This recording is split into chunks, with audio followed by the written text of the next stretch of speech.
digamos, como que llegué a la conclusión de que podemos hacer dos cosas. O nos querer matarnos, digamos, porque no vamos a llegar nunca a todos estos conocimientos, o en realidad invertir el flujo, ¿sí? Invertir el conocimiento, es decir, bueno, ¿qué necesito yo en primera línea para poder pararme al lado de un paciente, junto con el ventilador, y ayudarlo, ¿sí? Digamos, no es necesario saber todas estas cosas que aparecen ahí para poder ayudar a un paciente, ¿bien? Hay conceptos básicos y conocimientos bastante simples que al paciente le hacen muy bien que nosotros los conozcamos y que podamos interactuar con ellos, ¿sí? Así que un poco la idea de esta clase es ver estos tres objetivos a grandes rasgos, ¿sí? Es decir, ¿cómo seteo yo un ventilador? ¿Bien? ¿Qué seteo? ¿Cómo lo seteo? ¿Y para qué lo seteo? ¿Bien? Una vez que yo hago ese setting, digamos, en el ventilador, ¿qué es lo que el paciente me devuelve a mí? ¿Bien? Es decir, ¿qué observo que está sucediendo con ese paciente? Si es algo que es normal, si es algo que está alterado, ¿bien? Tratar de tener las herramientas para poder pesquisar esas cosas. Y la evaluación de este paciente, ¿sí? El paciente no es solamente un ventilador conectado, ¿bien? Sino que es una cuestión mucho más holística, y me parece muy importante que nosotros, al lado de la cama del paciente, podamos tener herramientas para evaluarlo, ¿bien? Vamos a ir entonces desarrollando uno por uno, ¿sí? Lo que es el seteo de la ventilación mecánica, digamos, es un tema extremadamente grande, ¿bien? Pero yo traté de diagramarlo como, bueno, un paciente llega, falla respiratoria, se tiene que intervenir, pone una vía aérea artificial y se conecta a un respirador. Bien. ¿Qué tenemos que hacer? En el primer segundo de la ventilación mecánica, ¿qué es lo que tenemos que hacer? Bueno, tenemos que setear estas cuatro variables duras, ¿sí? O lo que son variables dependientes de nosotros, porque son las que vamos a poner en el ventilador. Un volumen corriente, es decir, una cantidad de volumen que va a ingresar en cada ciclo ventilatorio del paciente, ¿bien? Y eso lo vamos a hacer en base a su peso corporal predicho, que ya vamos a ver más adelante cómo se trata eso. Una fracción inspirada de oxígeno, es decir, cuánta cantidad de oxígeno yo le quiero dar a ese paciente. Un valor de lo que se conoce como PIP, ¿bien? La presión positiva al final de la expiración, y una frecuencia respiratoria, es decir, cuántas veces por minuto yo voy a entregar el volumen corriente a ese paciente. Todo eso va a estar en base a las características del paciente, la condición clínica del paciente, pero en primera línea uno ventila a ciegas, ¿sí? Es decir, uno no sabe más que ciertos datos del paciente, entonces lo que uno recomienda es hacer como una especie de seteo básico, inicial para todo el mundo, ¿sí? Esto es medio como la receta de la abuela, ¿sí? Que te dice, bueno, si querés hacer un bizcochuelo, tira un poco de cada cosa y arrancamos. Bueno, esto sería parecido en lo que es la ventilación mecánica, ¿bien? De manera inicial nosotros vamos a setear un volumen correcto. Tu auricular son... Nosotros vamos a otorgar un volumen corriente, ¿sí? Que normalmente si nos manejamos entre estos parámetros, entre 400 y 450 mililitros, ¿sí? Es probable que no estemos haciendo mucho daño inicialmente al paciente, ¿bien? Es decir, si nosotros en los pacientes de género femenino ponemos 400 y en los de género masculino ponemos 450, probablemente andemos en parámetros que no sean dañinos para el paciente en una primera instancia, ¿bien? Una vez que seteamos el volumen corriente, siempre vamos a tratar de iniciar la ventilación con la fracción inspirada de oxígeno al 100%. ¿Por qué? Porque los pacientes normalmente, cuando requieren ventilación mecánica, ya vienen con una falla respiratoria aguda encima, seguramente vengan con deuda de oxígeno, entonces, en primer momento, fío al 100 para que el paciente pueda recuperar esa deuda de oxígeno. Lo otro que tenemos que hacer es setear un valor de PIP, ¿bien? Que normalmente vamos a iniciar entre 5 y 10 centímetros de agua. A ver, esto es totalmente arbitrario y va a depender mucho de la morfología, del morfotipo del paciente, ¿sí? Si tenemos un paciente que mide 1,50 m y pesa 55 kilos, vamos a ir a buscar una PIP de 5 sin mucho estrés. Ahora, si vemos que es un paciente que ya tiene un índice de masa corporal elevado, que nosotros vemos que es un paciente que tiende a la obesidad, o es un paciente que mide 1,90 m, bueno, vamos a tratar de ser un poco más agresivos con la PIP entre comillas, digamos, y nos podemos ir a valores cercanos a los 10 centímetros de agua, ¿bien? Y la frecuencia respiratoria, en un primer momento, insisto, de manera 100% arbitraria, vamos a ponerle 20 por minuto, como para que arranque la ventilación, ¿sí? Entonces, el seteo inicial sería un BT de 400 o 450, una fracción inspirada de oxígeno al 100% o de 1, una PIP que oscila entre los 5 y los 10 centímetros de agua y una frecuencia respiratoria de 20 ciclos por minuto. ¿Bien? receta inicial. El paciente empieza a ventilar a través de la ventilación mecánica, se acomoda el paciente, se da analgesia, se le ponen las drogas que se le tienen que colocar, y una vez que el paciente está relativamente estabilizado, es ahí donde nosotros tenemos que ajustar bien la ventilación mecánica, ¿sí? Es decir, afinar los parámetros a esa persona y no seguir usando una receta general. ¿Bien? Estos pacientes vamos a tratar de ventilarlos en volúmenes corrientes bajos, ¿sí? Lo que se considera como una ventilación mecánica protectiva. ¿Bien? Esa ventilación mecánica protectiva corresponde a ventilar a los pacientes a 6 mililitros kilogramos del peso corporal predicho del paciente. ¿Bien? Esto puede generar grises, ¿sí? Hay veces que hemos visto que en los pacientes con distrés puro, esta es la ventilación mecánica obligada, digamos, ventilar con volumen protectivo, pero en estos pacientes con SARS-CoV-2 hemos visto que su mecánica a veces nos permite aumentar un poco ese CVT, pero eso ya lo vamos a ir desarrollando más adelante. En un primer momento, calculamos el peso corporal del paciente del predicho, y lo ponemos a 6 mililitros kilogramos de ese peso corporal predicho. ¿Bien? Siempre y cuando respetemos un valor de presión plató de 30 centímetros de agua, que ya vamos a ver más adelante cómo observar eso y cómo regularlo. ¿Bien? BT de 6 mililitros kilo, seteamos una fracción inspirada de oxígeno necesaria, ¿bien? Para mantener una saturación parcial entre 92 y 96%. ¿Sí? Esto también es algo sumamente discutible.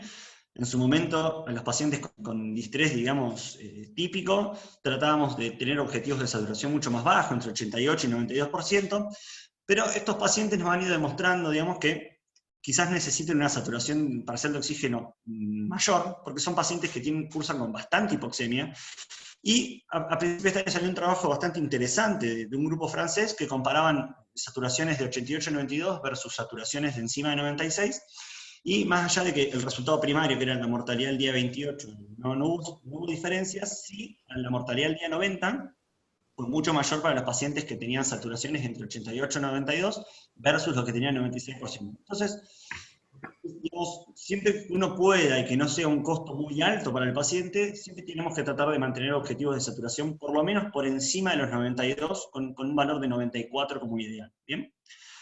Una vez que titramos la fracción inspirada de oxígeno, lo que vamos a hacer es, en base a esa fracción inspirada de oxígeno, nos vamos a guiar por la tabla de PIB-FIO para calcular el valor de PIB de ese paciente. ¿Bien? Para los que no conocen, la tabla de PIB-FIO surge de un trabajo, bastante viejo ya, pero fue un trabajo medio bisagra, que se hizo en el 2000, la Earth Network, que lo que hacía fue comparar volúmenes bajos de BT versus volumen alto de BT, ¿sí? Lo que se conoce como ventilación mecánica protectiva, y fue como el trabajo más grande, digamos, y más importante a la hora de empezar a ventilar a estos pacientes con distrés, ¿sí? Entonces, esta tablita sirve mucho y es muy práctica para nosotros saber qué valor de PIB ponerle al paciente en base a la fracción inspirada de oxígeno que seleccionamos anteriormente para ese objetivo de saturación de entre 92 y 96%. ¿Bien? Esta tabla de PIB-FIO está genial para un seteo inicial de la ventilación, pero digamos, después probablemente lo que tengamos que empezar a hacer es a individualizar el valor de la PIB para cada paciente, ¿sí? No todos los pacientes van a necesitar el mismo valor de PIB, ¿bien? Para la misma fracción inspirada de oxígeno. Entonces, eso vamos a ir en el transcurso del tiempo, pero en un primer momento, en un seteo inicial, que es lo que estamos tocando hoy, seleccionamos un valor de FIO, y en base a ese FIO nos fijamos en la tablita y vemos qué valor de PIB necesita, ¿bien? Y una vez que tenemos ese seteo, lo que queda por modificar es la frecuencia respiratoria, ¿sí? La frecuencia respiratoria en realidad la vamos a poder modificar una vez que nosotros tengamos un estado ácido base del paciente, y en base a ese estado ácido base nosotros vamos a poder manejar el volumen minuto del paciente en base a variaciones en la frecuencia respiratoria. ¿Bien? Al final de la clase vamos a ver bien cómo hacer esto con la frecuencia y cómo colaborar para que el paciente pueda tener un medio interno más estable. ¿Bien? Hasta acá entonces, seteo inicial, volumen, 6 mililitros kilo, fracción inspirada de oxígeno, la necesaria para saturación entre 92 y 96, PIB en relación a la tabla PIB-FIO con respecto a la FIO que seteamos, y una frecuencia respiratoria necesaria para mantener ese pH lo más cercano al pH óptimo de 740. ¿Bien? Vi que en el Virgen de Fátima, por lo menos, y en el Mercado Luna, que está ya algunos días, acá todos tienen ventiladores Neumovent, ¿sí? Algunos Neumovent GAF, otros el Neumovent el modelo anterior. Así que traté de poner un neumovente como imagen para que todos veamos dónde están estas variables y dónde podemos ir a modificarlas, ¿sí? Todas las variables que nosotros podemos modificar están en la parte de abajo del ventilador, ¿sí? Tanto la frecuencia respiratoria, como el BT, como el valor de PIB, como el valor de fracción inspirada de oxígeno. ¿Bien? Entonces, el ventilador por suerte es bastante intuitivo y nos permite, digamos, a nosotros simplemente tocar la pantalla o tocar los botones en el modelo anterior. ¿Bien? Ahora bien, lo otro que también tenemos que setear nosotros cuando iniciamos la ventilación mecánica en un paciente, y esto que venga después no quiere decir que sea menos importante, es el tiempo inspiratorio que ese paciente va a recibir el volumen determinado, ¿sí? Es decir, según el volumen y según el tiempo inspiratorio que nosotros seteemos, el paciente va a recibir un flujo determinado, ¿bien? En los ventiladores Neumovent, la variable dependiente va a ser el flujo y la variable independiente va a ser el TI, es decir, nosotros podemos setear TI. Y en base al TI que seteamos, ¿sí? El tiempo inspiratorio que seteamos, y al volumen que seteamos, el flujo va a ser un flujo que se calcule en base a eso, ¿sí? Va a ser una variable dependiente, ¿bien? Lo otro que también puede llegar a variar es la relación IE. La relación IE es la relación entre el tiempo inspiratorio y el tiempo expiratorio, ¿sí? Esa relación, ¿bien? A niveles generales, digamos, lo óptimo sería que sea 1 o 2, es decir, que por cada tiempo inspiratorio yo tenga la misma cantidad duplicado de tiempo expiratorio, ¿sí? Es decir, si tardo 1 segundo en inspirar, que por lo menos tenga 2 segundos para expirar, ¿bien? Esa relación IE va a depender del tiempo inspiratorio y va a depender de la frecuencia respiratoria, ¿bien? Y lo otro que podemos manipular es la curva de flujo, ¿sí? Que puede ser curva de flujo acelerada o desacelerada. La verdad que yo por lo menos no tengo fundamentos para elegir una por sobre otra. Se supone que la curva de flujo desacelerada es una curva más fisiológica, ¿bien? Pero la mayoría de las personas, o por lo menos en los trabajos, ventilan con curva de flujo cuadrático, y insisto, no hay nada que justifique el uso de una u otra. ¿Bien? Acá les puse algunos ejemplos de cómo con el TI y la frecuencia respiratoria nosotros podemos alterar la relación IE, ¿sí? Un ejemplo clásico, de hecho sí, es el mismo que hoy a la mañana. Si tengo una frecuencia respiratoria de 20 por minuto y tengo un TI de 1 segundo, quiere decir que mi relación IE va a ser 1 o 2. Es decir, el tiempo total, tanto de inspiración como de expiración, es decir, sumados, va a ser de 3 segundos. ¿Okay? Porque yo divido 1 minuto en 20 partes. ¿Sí? 1 minuto de 60 segundos, lo divido en 20 partes, voy a tener 3 segundos de un ciclo ventilatorio completo. Como tengo 1 segundo ocupado en el tiempo inspiratorio, me quedan 2 segundos para el tiempo expiratorio. Entonces la relación va a ser 1, 2. ¿Bien? Ahora bien, si ese paciente, por X causa, que lo vamos a ver a posteriori, le tengo que subir la frecuencia respiratoria y me olvido de modificar el BT, probablemente lo que pase es que si yo aumento esta frecuencia respiratoria, altere de manera bastante significativa a la relación IE. ¿Sí? Fíjense como de 20 por minuto, si pasamos a 28 por minuto, el paciente pasa casi a tener una relación 1 a 1. Viene a decir, ocupa el mismo tiempo para inspirar que para expirar. Y eso vamos a ver que, a grandes rasgos, y esto insisto, es individual para cada paciente, pero un paciente con una relación 1-1 probablemente no llegue a eliminar todo el volumen que ingresó en el tiempo inspiratorio durante su expiración. Y empieza a pasar lo que se conoce como atrapamiento aéreo, ¿bien? Por un tiempo inspiratorio corto, ¿bien?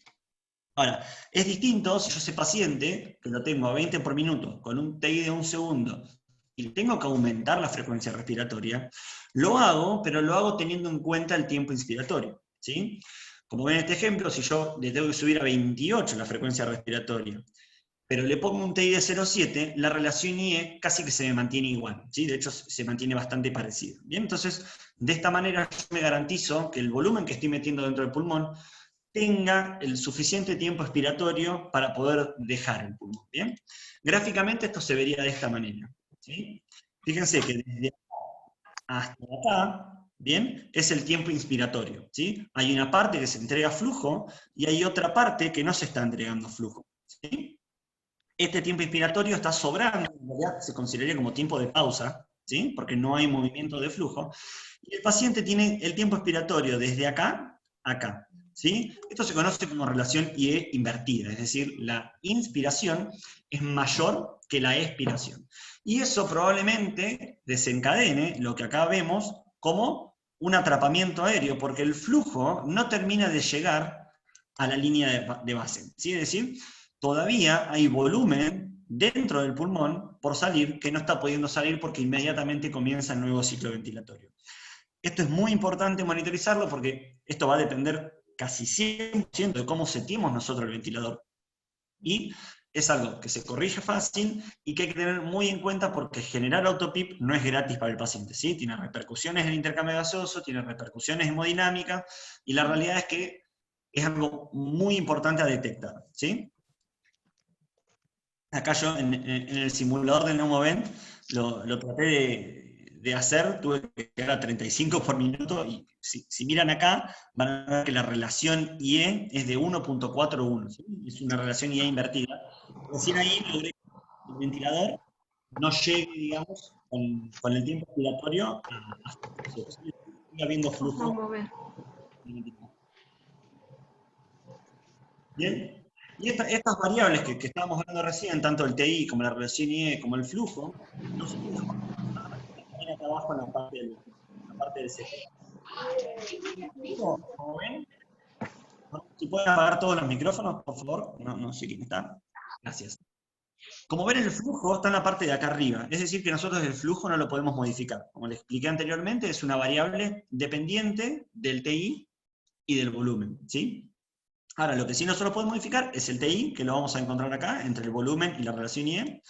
La relación IE, que acá hay que tener mucho cuidado, porque si nosotros modificamos esta variable, probablemente modifiquemos esta otra variable, ¿sí? Es decir, si yo modifico la relación IE de manera manual, digamos, me va a repercutir en el tiempo inspiratorio, ¿sí? Entonces, hay que ver cómo todas estas variables interactúan entre sí y tener muy en claro y saber observar cuando esas relaciones están sincrónicas, digamos, o están armónicas, por decirlo de una mejor manera, y cuando no, ¿bien? Y lo otro que podemos modificar es la curva de flujo que se ve ahí abajo a la derecha. Hasta acá fue lo que es el seteo del ventilador, es decir, nosotros pusimos al paciente, lo conectamos, hicimos un seteo inicial tipo receta, hacemos un resetting individualizado para el paciente, ¿bien? Y ahora lo que va a empezar a pasar es que el paciente nos va a dar información a nosotros, nos va a empezar a devolver lo que nosotros le estamos aplicando, ¿sí? Nosotros aplicamos volumen porque estamos ventilando en volumen, y el paciente nos va a empezar a devolver información traducida en presiones, ¿sí? Nosotros lo que tenemos que monitorizar, y lo más importante a monitorizar, son las presiones de estos pacientes, ¿bien?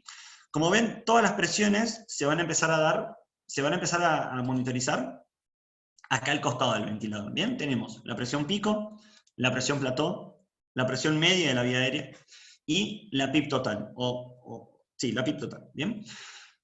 ¿Qué es importante? Bueno, todas, ¿sí? Todas las presiones son importantes. Quizás la que menos uno presta atención o menos se conoce de su repercusión es la presión media en la vía aérea, lo cual no quiere decir que no sea importante, pero por ahora vamos a dejarla de lado. Nos vamos a concentrar en las otras tres, que son la presión pico, la presión plató y la PIP total.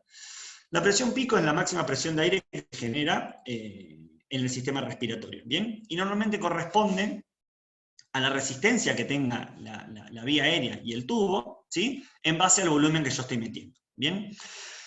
La presión plató corresponde a la presión que se genera en el sistema respiratorio luego de una pausa inspiratoria al final de la inspiración, y hace referencia a cómo se distribuye el volumen que yo meto en la capacidad del pulmón para recibirlo. Es decir, va a ser una relación entre el volumen que yo meto, ¿bien? El volumen en mililitros de aire que yo meto, y el volumen que tiene el pulmón que lo recibe, ¿sí? Y en base a eso se va a traducir en una presión, ¿bien?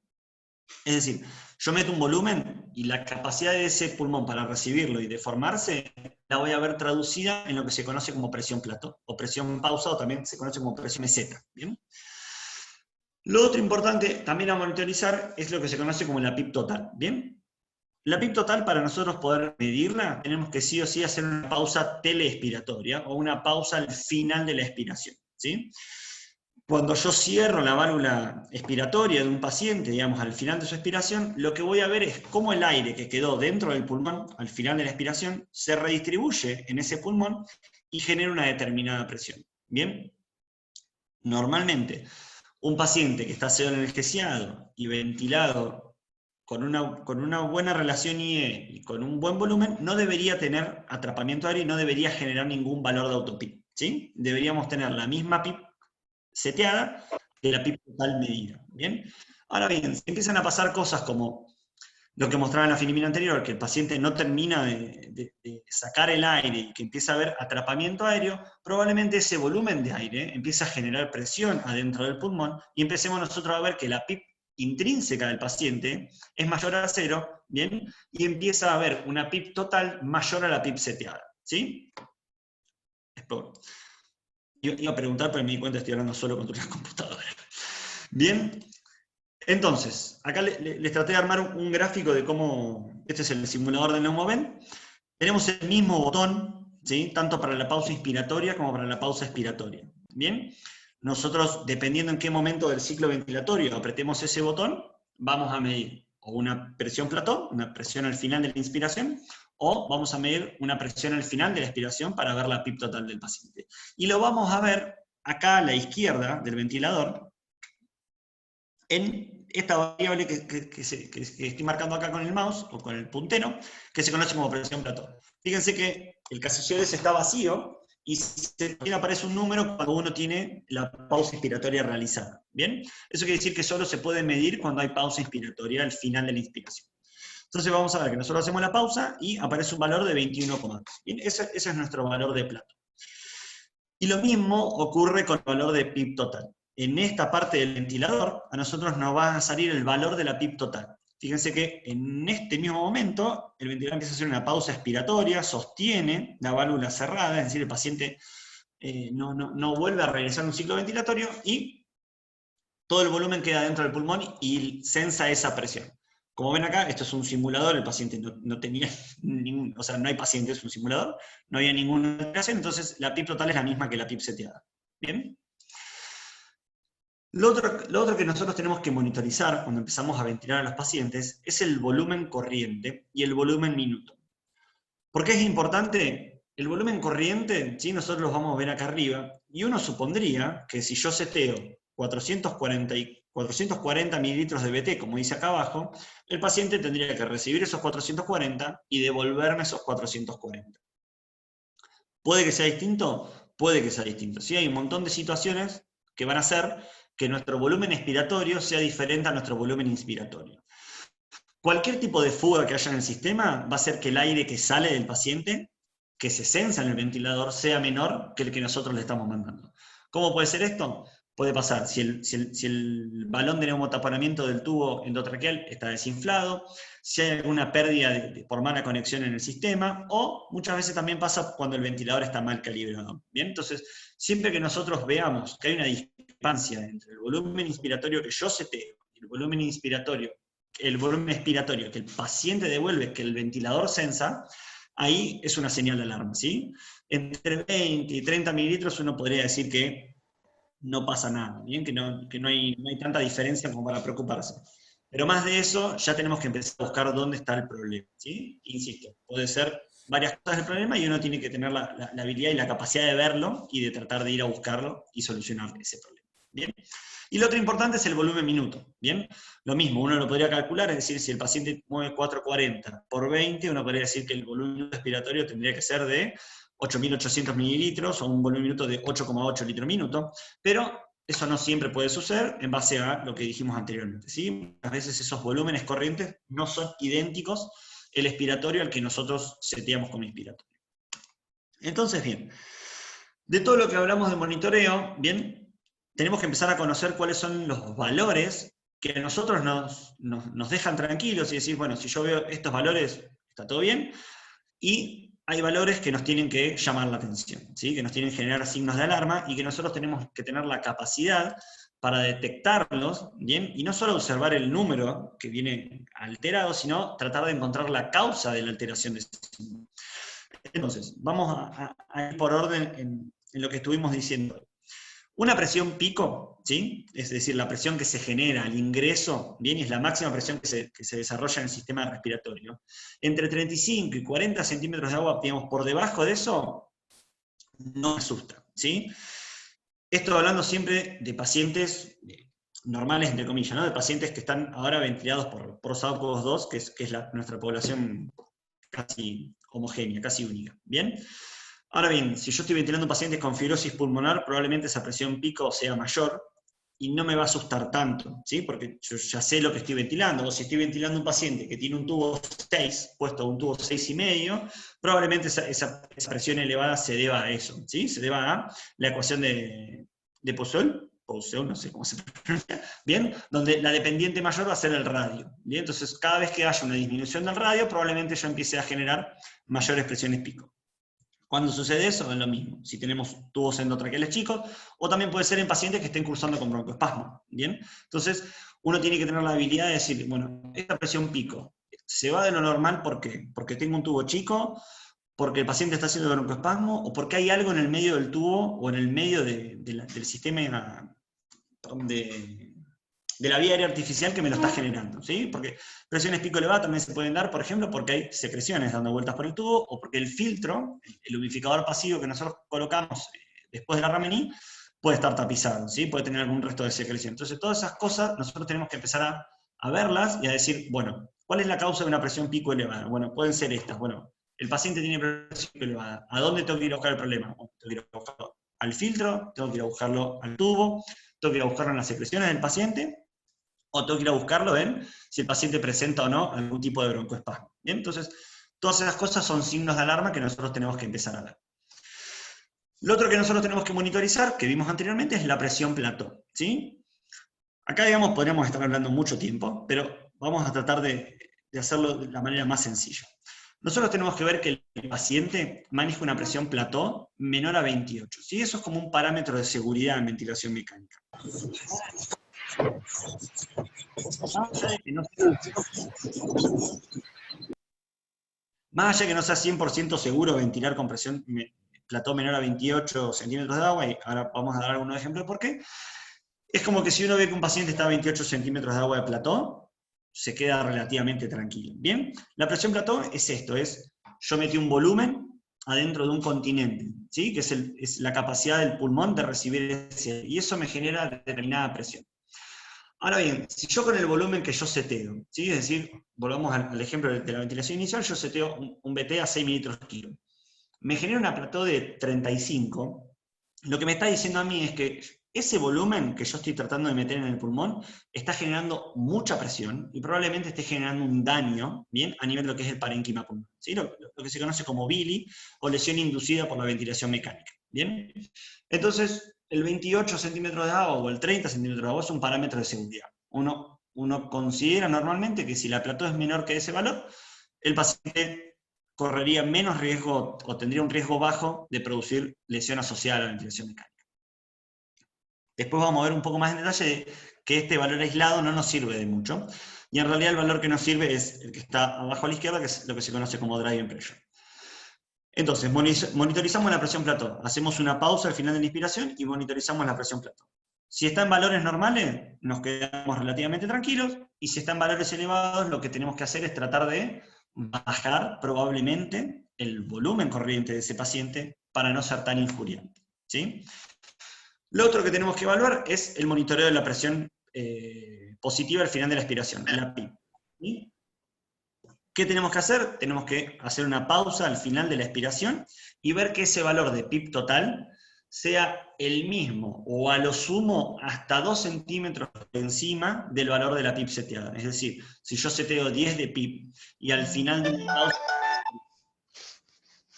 si yo seteo 10 de PIP y al final de una pausa expiratoria el paciente tiene 12 de PIP total, se podría decir que uno se quedaría tranquilo, pero en realidad, si uno es muy meticuloso, tendría que ir a buscar la causa de eso. Siempre que el valor sea mayor, es decir, que la PIP total en este ejemplo sea de 13 o de 14, bueno, algo hay que hacer porque ese paciente está generando un atrapamiento aéreo, está generando un valor de PIP intrínseca muy alto, ¿sí? Con las repercusiones hemodinámicas que eso genera, y con las repercusiones en el intercambio gaseoso que eso genera. ¿Bien? La PIP intrínseca se puede generar por varias cosas, puede ser porque, digamos, lo que hablamos antes, que tengamos una mala relación IE o una relación IE que no alcance para que el paciente pueda exhalar todo el aire que nosotros introducimos en el ciclo inspiratorio. O también muchas veces cuando Perdón. Seba, un minuto, Seba. Chicos, les pedimos por favor, si pueden apagar sus micrófonos y apagar su cámara para que mejore la señal, por favor, ¿sí? Y sobre todo los que van entrando, digamos, tengan la precaución de tener los micrófonos apagados. Gracias. Bueno, vuelvo a arrancar con lo de la PIP. Nosotros tenemos que ver por qué, si es que el paciente tiene PIP intrínseca, el porqué de eso, ¿sí? Causas normales o cotidianas, mejor dicho, de generar PIP intrínseca, una mala relación IE, es decir, constantes de tiempo expiratorio insuficientes para esos pacientes, que eso lo podemos ajustar nosotros de la ventilación, o un paciente despierto con esfuerzo nos puede empezar a generar este tipo de atrapamiento aéreo, ¿bien? O un paciente que, por su condición clínica, por ejemplo, pacientes con obstrucción al flujo expiratorio, como un paciente POC o un paciente con un asma agudo, ¿bien? Nos puede empezar a generar, ¿sí? Hay pacientes que por más que uno le ponga mucho tiempo expiratorio, inclusive no lo van a llegar a cero nunca, nunca van a llegar a la línea de base, inclusive por pérdida de retroceso elástico de ese parénquima, que es lo que sucede justamente con los pacientes de POC, por ejemplo, ¿bien? Entonces, uno tiene que saber cuál es la causa y ver de corregir esa causa, ¿sí? Paciente que tiene un broncoespasmo severo probablemente curse con esto, y digamos, y quizás la solución no sea nada de la ventilación mecánica, sino que simplemente sea tratar de broncodilatar su vía aérea, ya sea con corticoide endovenoso, que hoy en día todos los pacientes con SARS-CoV-2 tienen, gracias al trabajo recovery, digamos, o lo podemos hacer en base con broncodilatadores por vía inhalatoria, ¿bien? Entonces, lo importante de esto es monitorizar el valor de PIP total, darnos cuenta si están parámetros normales o no, y si no están parámetros normales, tratar de entender la causa de esto y tratar de solucionar ese problema si es que está en nuestras manos. Y si no, levantar la mano y llamar la atención de que hay algo que está funcionando mal y que hay que solucionarlo, ¿sí? Esa es la idea de que uno pueda tener la capacidad de monitorizar esto. Y volviendo a lo que hablaba cuando hablaba de presión plató, quizás lo más importante no sean las dos variables por separado, es decir, la presión plató y la PIP total, sino que la variable quizás más importante es la variable de driving pressure o de presión de trabajo, ¿sí? ¿Por qué? Porque, digamos, justamente la driving pressure surge de la resta de la presión plató, se le resta la PIP total, ¿sí? Es decir, la driving pressure es presión plató menos PIP total, ¿bien? En un ejemplo, si yo tengo 28 de presión plató y tengo 11 de PIP total, el paciente ese va a tener una driving pressure de 17, ¿sí?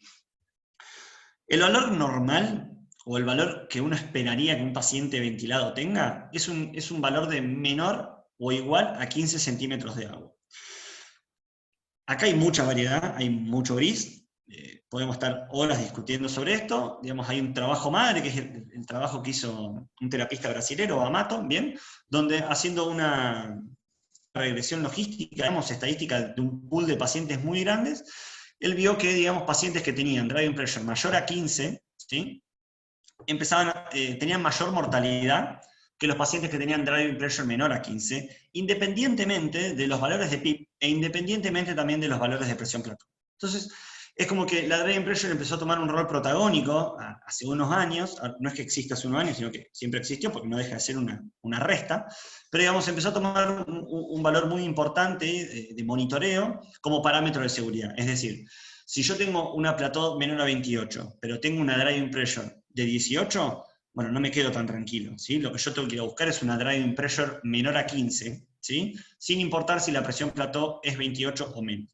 Inclusive, ¿sí? Uno también se podría prestar a que el paciente tenga una presión plató de 32, pero con una driving pressure de 12, ¿sí? Es decir, el paciente tiene una PIP total de 20 y una presión plató de 32, uno podría pensar que, digamos, tendría que ser muy individualizada la cuestión, pero podría pensar que con esa driving pressure el paciente tiene parámetros de seguridad para no desarrollar infarto pulmonar, ¿bien? Sumamente discutible esto, pero nosotros, en la última experiencia que hemos tenido, hemos ventilado pacientes con PIP de hasta 20 centímetros de agua, sobre todo pacientes obesos, y pacientes con un pulmón muy deteriorado, con un pulmón muy dependiente de presión positiva, y digamos, el mecanismo de seguridad siempre fue la driving pressure, ¿bien? Eso es para tener en cuenta. Y lo otro importante es lo que hablamos anteriormente cuando hablamos del volumen corriente expiratorio, ¿sí? Es importante monitorizarlo porque si nosotros vemos que ese delta entre lo que nosotros mandamos y lo que el paciente nos devuelve, o mejor dicho, lo que el ventilador sensa que el paciente nos devuelve, nos puede llamar la atención por algún tipo de fuga o algo que esté mal en el circuito. ¿Bien? Eso en cuanto al monitoreo.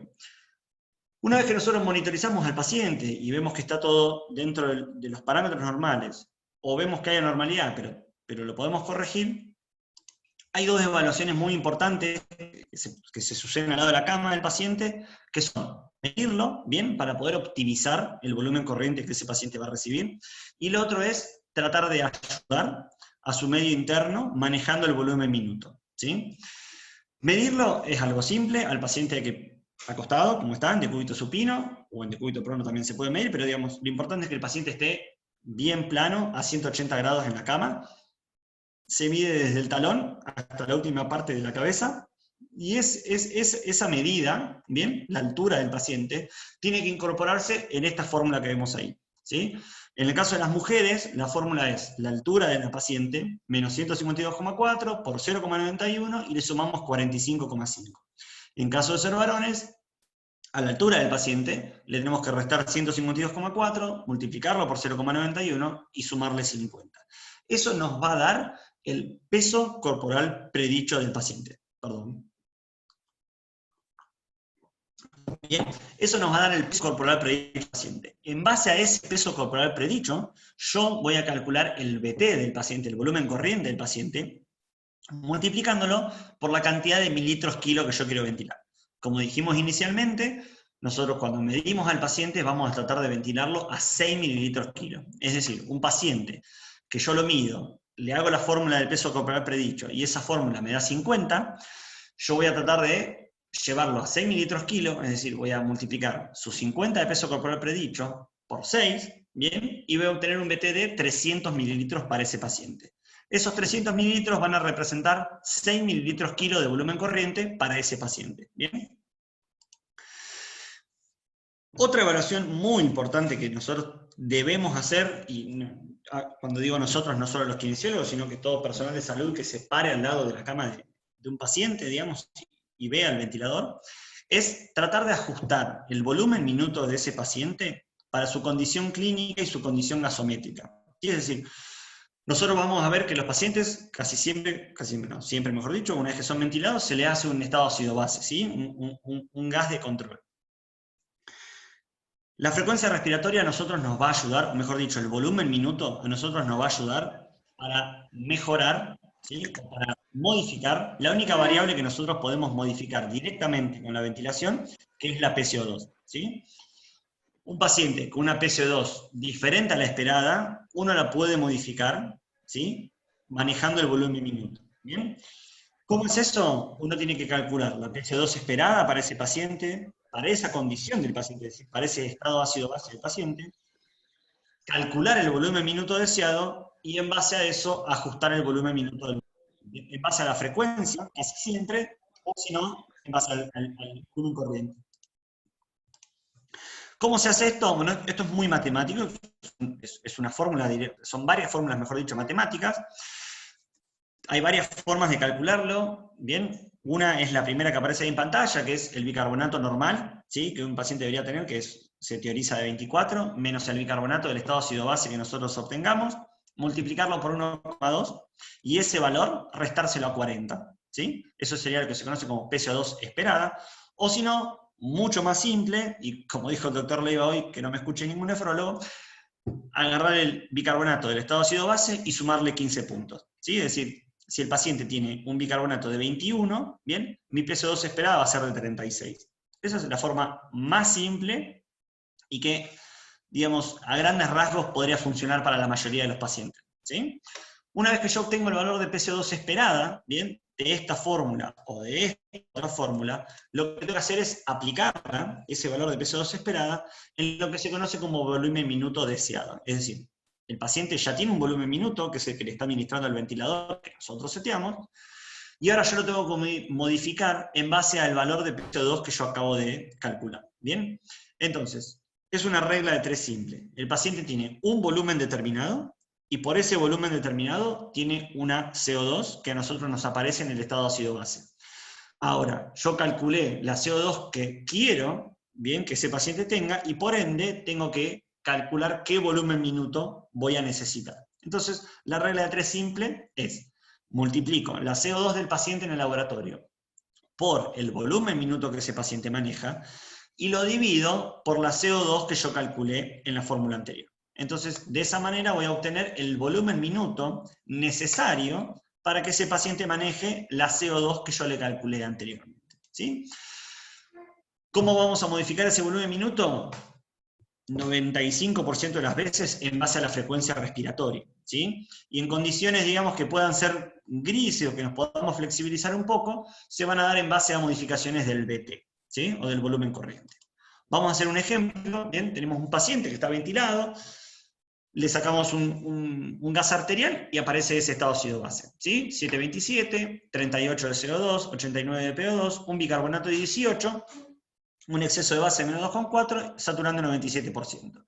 Y yo a ese paciente lo tengo ventilado en volumen control, con 400 mililitros por ciclo ventilatorio a 20 ciclos ventilatorios por minuto. Es decir, ese paciente está manejando un volumen minuto de 8 litros minuto. ¿Bien? Si nos remitimos a la fórmula que hicimos antes, nosotros podemos obtener, ¿sí? Dejo el ejemplo arriba para que todos los puedan seguir.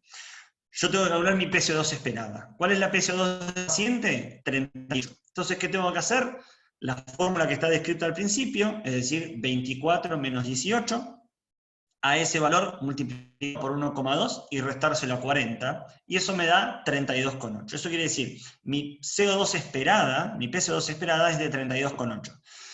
Fíjense que si nos vamos a la fórmula simple, y yo tengo un bicarbonato de 18 y le sumo 15, mi CO2 esperada va a ser de 33. Es decir, que no hay tanta discrepancia entre una fórmula y otra, en grosso modo, ¿sí? Una vez que yo tengo la CO2 esperada, es decir, la CO2 que el paciente necesitaría para estabilizar su medio interno, voy a calcular el volumen minuto. Como dijimos, y como está seteado arriba, el paciente está manejando un volumen de 8 litros minuto, ¿sí? Tengo entonces 8 litros minuto de ventilación, de volumen minuto, multiplicado por la CO2 del paciente que me viene en el estado ácido-base, y a eso lo divido por la PCO2 que yo quiero lograr en ese paciente. Eso me da un volumen minuto de 9.260 mililitros. ¿Sí? Entonces, ¿cómo voy a hacer para que ese paciente empiece a manejar ese volumen minuto? Ajustar alguna de las dos variables que determinan el volumen minuto, o la frecuencia respiratoria o el volumen corriente. Como dijimos, en la mayoría de los casos lo que vamos a ajustar es la frecuencia respiratoria. Entonces, voy a dividir ese volumen minuto que yo calculé que necesita el paciente, dividido el volumen corriente que yo le entrego al paciente en cada ciclo. ¿Sí? Entonces, fíjense cómo un paciente estaba a 400 mililitros a 20 por minuto, cuando yo hago todos estos cálculos de fórmula, me dice que el paciente, para poder tener un pH estable, ¿sí? en valores óptimos de 7,35, 7,45, necesito llevarle la frecuencia respiratoria a este valor de 23 por minuto. ¿Sí? Entonces, fíjense todos los cálculos que tenemos que hacer y todo lo que tenemos que prestar atención para solamente modificar 3 puntos de la frecuencia respiratoria, pero eso al paciente le va a ayudar un montón, ¿sí? Porque vamos a tender a tratar de estabilizar su medio interno desde la única parte que nosotros lo podemos hacer, como kinesiólogo o como alguien que maneja el ventilador, que es modificando parámetros ventilatorios. En este caso, la frecuencia respiratoria. ¿Bien? Entonces, a modo de conclusión, ¿sí? En la situación inicial que planteamos, es decir, empezamos a ventilar un paciente, lo primero que hago, pongo un setting, ¿sí? Pongo variables en el ventilador. Le pongo 400 o 450 dBT, ¿sí? Ahí en ese ejemplo nosotros ventilamos con menos, 400 o 350 dBT. Le pongo una frecuencia respiratoria de 20, le pongo una fracción inspirada de oxígeno del 100% y le pongo un valor de PIP de 5 a 10 según la morfología que yo veo del paciente.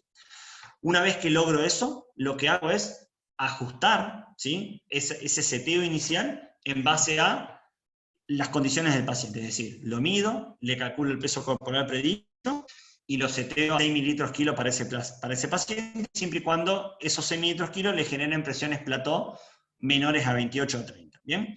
La frecuencia respiratoria la voy a modificar siempre y cuando necesite ajustar el volumen minuto en base a lo que vimos recientemente. ¿Sí? Si yo tengo que estabilizar, digamos, la CO2 para que esté concordante con ese bicarbonato, me meto y empiezo a hacer los cálculos para ajustar esa frecuencia respiratoria. Si el paciente está estable, si tiene un pH estable y un bicarbonato con las dos, no hago nada. Bien. La fracción inspirada de oxígeno la seteamos inicialmente a 100 y después vamos a buscar ese objetivo de saturación. Vamos a buscar que el paciente sature entre 92 y 96%, ¿sí? La FIO necesaria para que el paciente maneje esa saturación. Y en base a esa FIO que nosotros seteamos, inicialmente ir a mirar la tabla y ver qué valor de PIP le corresponde para esa fracción inspirada de oxígeno, ¿sí? Y como dije al principio, ya más adelante vamos a ver cómo hacer para individualizar esa PIP del paciente, ¿sí? Y lo que tengo que monitorear, que el paciente maneje fracciones plató menor a 30 o menor a 28, que con esa plató menor a 30 el paciente tenga una driving pressure menor a 15 en lo posible, que el pH sea mayor a 7,25, ¿bien? Y que nosotros tratemos de acomodarlo siempre y cuando se permitan las condiciones del paciente en base a nuestro volumen minuto, seteado por nosotros en el ventilador. Buscar una PAFI mayor a 150, que hoy en día estamos siendo más optimistas lamentablemente, porque estamos viendo que los pacientes son extremadamente hipoxémicos, ¿sí? Lo cual no está bueno y da lugar a un montón de discusión, pero lamentablemente nos estamos encontrando con esa población. Y fijarnos que los pacientes tengan un valor de autopip menor a 2 cuando se las medimos, ¿bien? Todo esto, ¿sí?, se puede hacer al lado de la cama, ¿bien? Y conociendo el estado ácido-base del paciente. Y con herramientas que no son tan complejas, ¿sí? Porque simplemente es mirar al paciente, saber que estamos mirando y saber cómo lo podemos modificar desde nuestro rol, ¿bien? Bueno, espero que se haya entendido. Insisto, como dije al principio, este no es mi zona de confort. Mi zona de confort es al lado del pizarrón, como sucedió hoy al mediodía, pero bueno, en el contexto de pandemia y la posibilidad de que todos puedan participar, llevó a que la clase se desarrolle por acá. Así que ahí les dejo mi correo.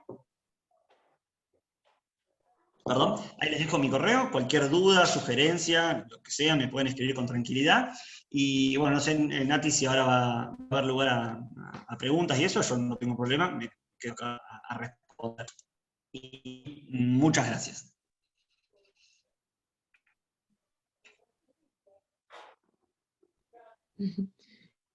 Bueno, muchas gracias, Eva. La verdad que muy claro, muy didáctico, así que, y sobre todo práctico, que es lo que necesitamos en este momento, ¿sí? Así que bueno, abrimos las preguntas, ¿sí? Lo que quieran preguntar, y mientras se animan a preguntar, lo que les decimos es que esta serie de charlas y de clases las vamos a compartir para todos ustedes, ¿sí? Nos hemos propuesto hacerle los martes y jueves, y también tenemos para presentar el protocolo que ya Sebastián Leiva presentó la semana pasada, así que, bueno, y ustedes también, por supuesto, desde cada lugar de trabajo se pueden sumar con la propuesta que deseen, ¿sí?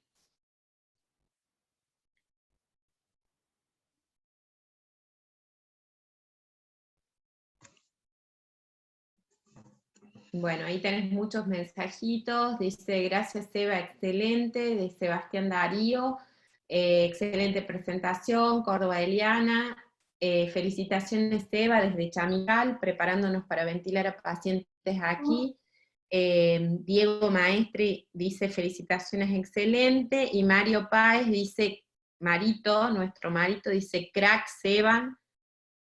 Claudia, gracias Eva, muy buena presentación, todos familiares, Sebastián, son todos familiares tuyos. Bueno, nada, me alegro, me llena de buenas vibras, digamos, su devolución. Insisto, como hablamos al principio, quizás me parece que lo más importante en este contexto, y como dice la frase del maestro Albert Einstein, digamos, es muy importante tener conocimientos, ¿sí? Pero si los conocimientos no están, también es muy importante tener la voluntad y con cosas simples poder ayudar, ¿sí? Insisto en lo que dije al principio, no hace falta ser el tipo más capacitado del planeta, ni tener especializaciones, ni cursos superiores, ni nada, para poder ayudar en este contexto.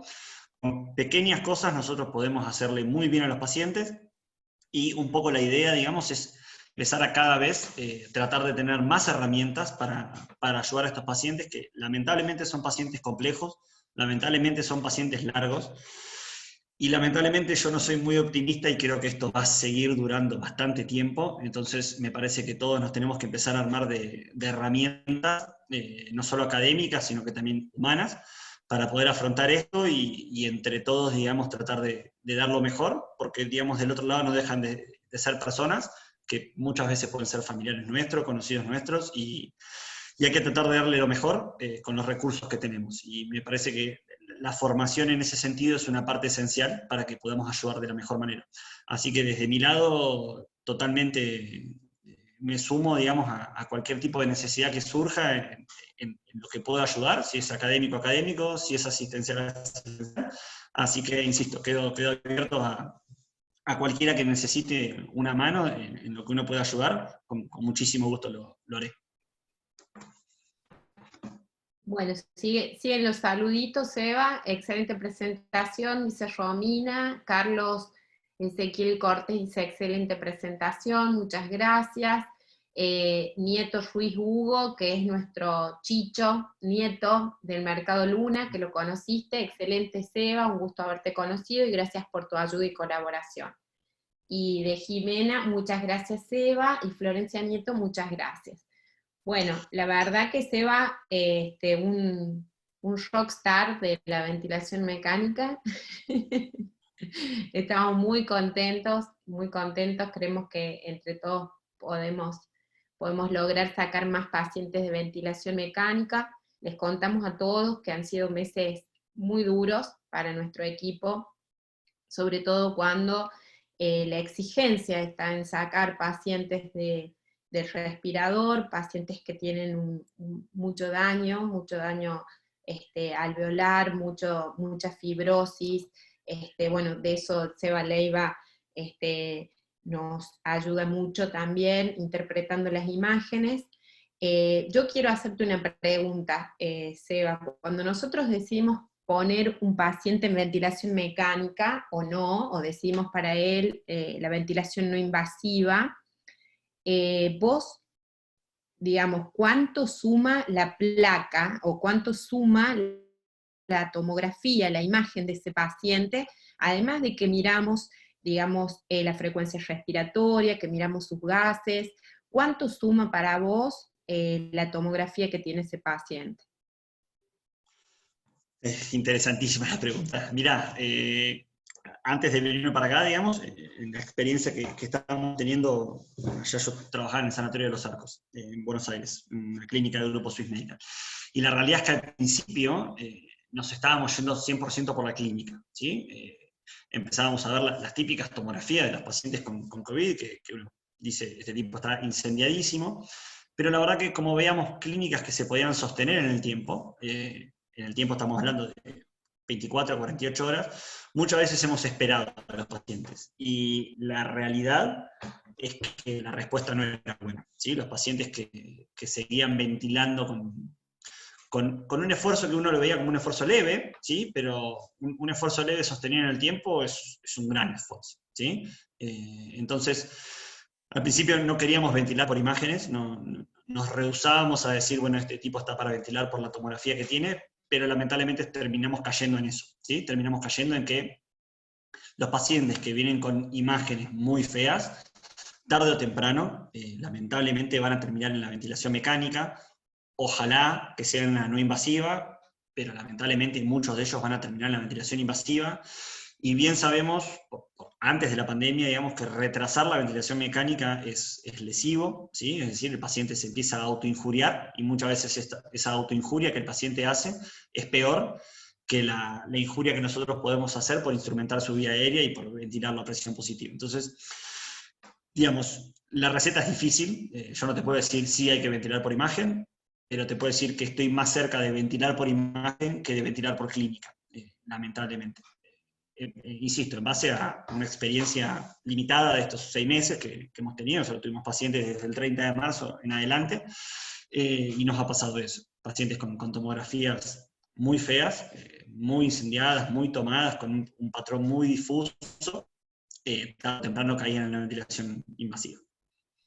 Sebas, Claudia te habla, ¿cómo estás?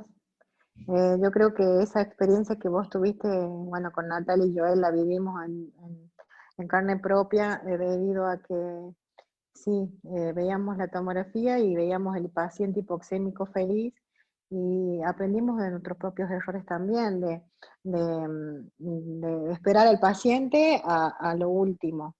Y aprendimos que no, la ventilación precoz después en transcurso del tiempo nos ayudó un montón a la sobrevida incluso del paciente, o sea, en 6 meses cómo fuimos creciendo y me imagino que ustedes también, pero la imagen ahora, bueno, tenemos tomografía y podemos decidir inmediatamente cuáles serían los pasos a seguir, si bien tenemos otros parámetros y se nos abrió la mente en un montón de cosas más, nuestra guía siempre fue la PO2 esperada desde el inicio.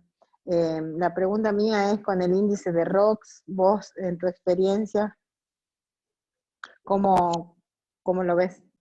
Mirá, la verdad que nosotros no lo usábamos. Primero porque donde yo trabajaba creíamos muy poco en la hipoxemia feliz.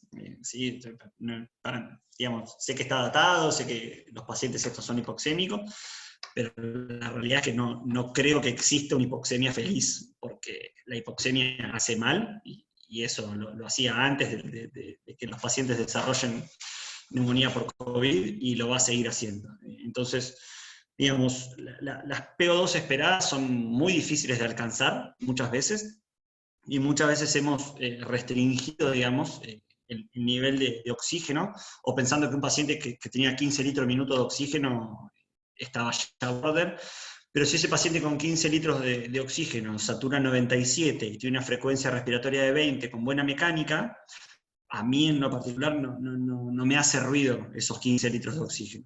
Me haría más ruido que ese paciente tenga 10 litros de oxígeno, pero que esté saturando 91 y que tenga una mecánica que uno sospeche que ya empieza a hacer esfuerzo. ¿Sí? Es decir, si me preguntás a mí, un poco me remito al trabajo que mostré muy rápidamente sobre el oxígeno conservador y liberador, es decir, démosle saturación alta a los pacientes, ¿sí? Démosle parámetros de saturación de entre 96 y 97, tratemos de lograr eso, porque eso va a generar que el drive ventilatorio sea menor, va a generar que no exista vasoconstricción hipóxica, justamente por hipoxemia, entonces va a generar muchos beneficios. Está bien, el paciente está recibiendo una concentración de gas que puede ser nociva, sabemos de la hiperoxia, los radicales libres, un montón de cosas, pero si me preguntás a mí en lo particular, démosle oxígeno y busquemos saturaciones altas en la medida que se pueda, y ya cuando el paciente no haya forma de sostener una saturación por encima de 92, 93, empecemos a preocuparnos ahí. ¿Sí?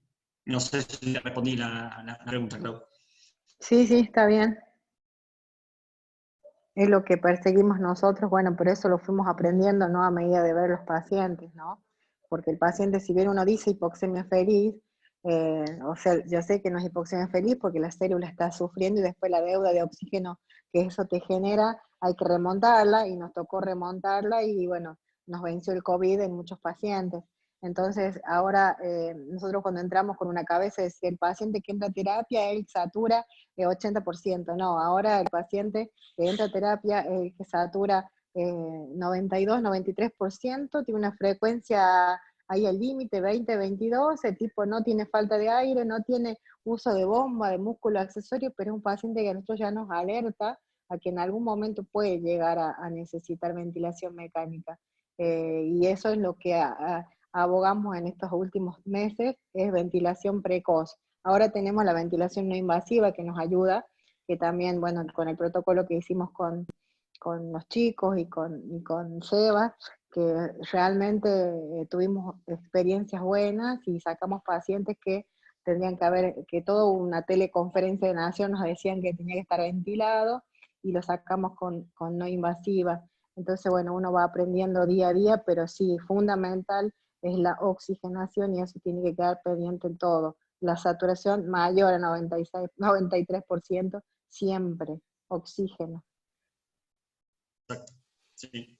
Sí, pero y yo creo que va muy ligado a eso, ¿sí? Digamos, al drive ventilatorio del paciente. Yo creo que los pacientes que se terminan autoinjuriando son aquellos pacientes que desarrollan un drive ventilatorio elevado, es decir, que tienen alta demanda ventilatoria. Esta alta demanda ventilatoria está basada en los dos parámetros que afectan, digamos, que son la CO2 y la PO2. Bien, quizás en un primer momento la CO2 no sea digamos, no tenga tanta repercusión a nivel del drive ventilatorio, ¿sí? En estos pacientes con esta hipoxemia feliz, pero sí la PO2. Una PO2 baja va a hacer obligadamente que los pacientes aumenten su drive ventilatorio, y eso tiene consecuencias lesivas para el paciente. Excelente, gracias, Seba. Seba, yo creo que al principio, como dice Claudia, estuvimos muy atados, digamos, a tanta información que recibíamos, ¿no? Entonces, bueno, nosotros somos muy pro Sati, y entonces teníamos como muy encasillado todo lo que hacíamos, hasta que después, bueno, empezamos realmente a realizarle a cada paciente como cual sastre un traje a su medida, ¿no? Al gordito más PIP, aunque salgamos de esa tabla, ¿sí? A despertar con PAFIs menores a 200, a poder probar al paciente, aunque no haya alcanzado los 200 de PAFI, empezar a despertarlo. Esto, digamos, lo fuimos instintivamente aprendiendo, y por ahí la llegada tuya, que viste una gran cantidad de pacientes en otro momento, o sea, nosotros creo que estamos como ustedes hace 2 meses por ahí, en este momento. Entonces, eso nos ayudó, o sea, esto lo queremos compartir con todos, que si bien las hojas de ruta sirven mucho, que son los protocolos, y nos sirven, ¿sí? Con estos pacientes, la verdad que hay que hacerle un traje a la medida de cada uno, ¿sí? Y ese conocimiento está, en algún lado está, lo hemos aprendido tantos años de hacer terapia y de ventilar pacientes, pero el COVID tenía tantos protocolos, tantas reglas, tantas cosas, que a veces esta infodemia de recibir información todo el tiempo nos hacía paralizar, nos paralizaba en muchos momentos, ¿sí? No nos dejaba avanzar. Sí, es así. Yo creo que todos estamos aprendiendo sobre la marcha, lamentablemente. Se nos han quemado millones de papeles, sin ir más lejos. Pusimos hidroxicloroquina en pacientes durante 2 meses, y después nos dimos cuenta que eso los terminaron matando más que no ponerse nada. Entonces, lamentablemente, eso es algo que a mí me costó que me haga mella, digamos, pero habiendo pasado lo que hemos pasado, uno tiene que pensar que lamentablemente los pacientes hoy están siendo conejitos de India, ¿sí? Hoy estamos aprendiendo con ellos, y lamentablemente no es algo beneficioso. Uno le gustaría tener la receta para poder salvar a todos los pacientes y saber qué hacer con cada uno de ellos, pero la realidad es que no es así. Tenemos mucha desinformación. Yo creo que por una cuestión del contexto, digamos, es algo nuevo. En Europa empezaron a aprender antes que nosotros, y así todo, digamos, siguen con las mismas tasas de mortalidad, digamos. No es algo que hoy creo que nos podamos criticar no saber. Probablemente con el diario del lunes nos demos cuenta de millones de errores que hemos hecho, eso ni hablar, pero hoy en la carrera del domingo, digamos, hay que tratar de hacer lo mejor que podamos con los conocimientos clínicos y fisiológicos que tengamos que manejemos, digamos. Yo soy muy partidario de la clínica y de la fisiología, digamos. Gracias, Sebastián. Gracias, Seba. La verdad, genial.